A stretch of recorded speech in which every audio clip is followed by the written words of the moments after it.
Ngayon, pag-usapan natin ang isang pambihirang sagupaan. Ang Senado ng Pilipinas kontra sa International Criminal Court.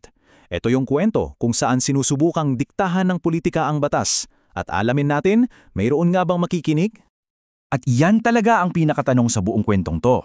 Posible ba na ang isang resolusyon, isang pakiusap lang, galing sa isang bansa, ay may bigat para baguhin ang desisyon ng isang international court? Tingnan natin. Okay, so dito nagsimula ang lahat. Nagkaroon ng formal na aksyon ang Senado. Ang hiling nila, mas magaan na kondisyon para sa dating Pangulo. Ngayon, bubusihin natin kung ano ba talaga ang nasa likod ng pakiusap na to at kung mayroon ba itong tunay na kapangyarihan. Unahin muna natin yung side ng Senado. Ang buong pakiusap nila ay nakasentro sa isang apela. Isang apela para sa tinatawag na humanitarian consideration.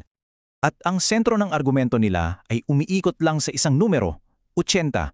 Sa edad na 80, sinasabi ng mga senador na sapat na raw yung katandaan at kalusugan ng dating Pangulo para pagbigyan sila para sa isang mas makataong pagtrato tulad ng house arrest. Ngayon, dito nagiging mas detalyado yung argumento nila. Hindi lang pala simpleng edad, binanggit din nila yung humihinang kalusugan, mga seryosong sakit at pati na cognitive impairments.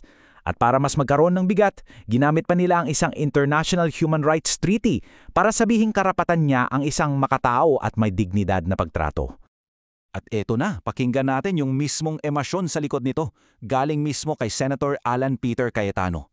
Ang punto niya, simple lang, yung detensyon daw hindi dapat parusa, lalo na't wala pang hatol. Tapos, dito pinalawak niya yung argumento. Hindi na lang ito tungkol sa personal na kalagayan ni Duterte. Ginawa na niya itong issue ng buong bansa, ng pambansang dignidad at posibleng pambansang kaguluhan. So ang apela, hindi na lang awa, kundi para na rin sa katatagan daw ng Pilipinas. At anong naging resulta ng botohan sa Senado? Ayan, kitang-kita naman, di ba? 15 senador ang sumangayon. Malinaw na malakas ang suporta para sa resolusyon sa loob mismo ng Senado. Silipin natin sandali kung sino-sino ang nasa bawat panig. Sa mga sumuporta, ayan, andyan yung mga pamilyar na pangalan, mga kaalyado ng dating Pangulo. Sa kabilang banda, yung tatlo na tumutol, mga kilalang kritiko naman. So dito pa lang, makikita mo na yung political landscape, di ba? Okay, so narinig na natin yung emosyonal na apela. Ngayon, punta naman tayo sa kabilang panig ng kwento.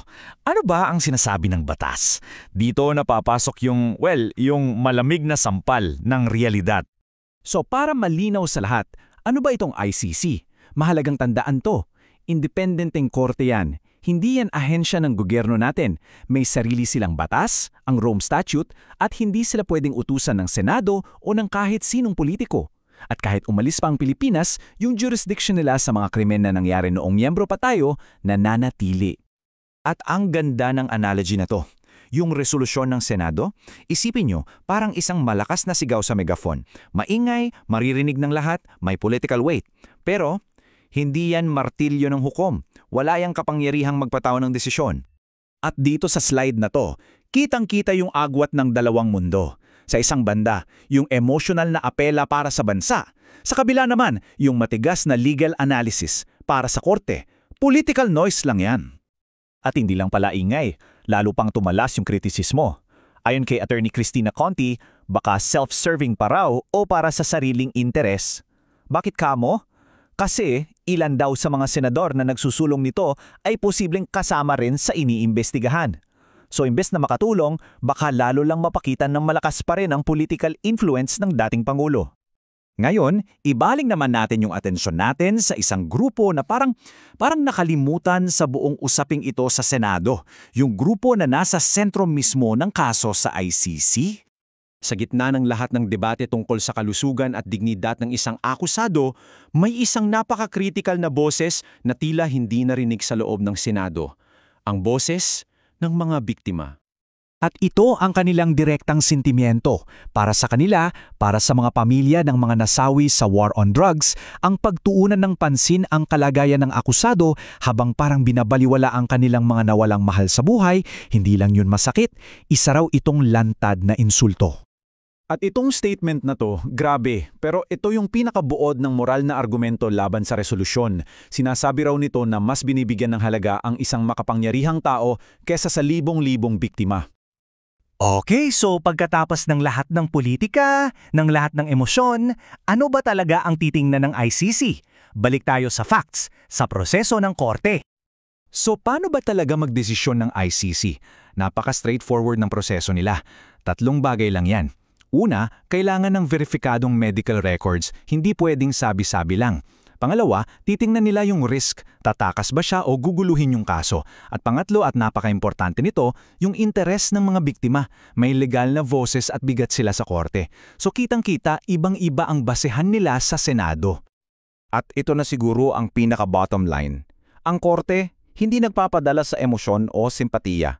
Ang trabaho nila ay timbangin ang ebidensya. Wala nang iba. At dito kita iiwan sa tanong na to. Sa banggaan ng pakiusap para sa pagiging makatao at ng sigaw para sa hustisya, saan nga ba natin guguhitan yung linya? Hanggang saan ang awa at saan na nagsisimula ang impunity? Yan ang tanong na dapat nating lahat pagnilayan.